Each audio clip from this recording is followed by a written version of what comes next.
চলুন বন্ধুরা, আজ জীবনের একটা দিক গভীরভাবে চিন্তা করি। একজন বাবা তার সন্তানকে সবচেয়ে মূল্যবান কি শিক্ষা দিতে পারেন? অনেকে সন্তানকে শেখান কিভাবে সফল হতে হবে, কিভাবে অনেক টাকা আয় করতে হবে, কিভাবে মানুষের কাছে, সমাজের কাছে বড় হতে হবে।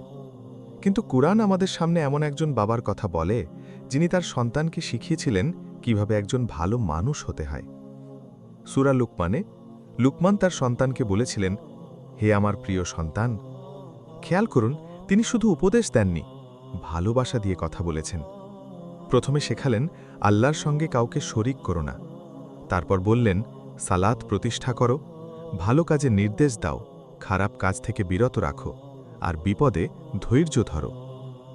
তারপর আরও একটি অসাধারণ শিক্ষা, মানুষের প্রতি অহংকার করো না, চলার পথে ভারসাম্য রাখো, আর তোমার কণ্ঠস্বর নিচু রাখো। অর্থাৎ একজন সন্তানের শিক্ষা শুধু বই, স্কুল আর কেরিয়ার দিয়ে শেষ হয় না।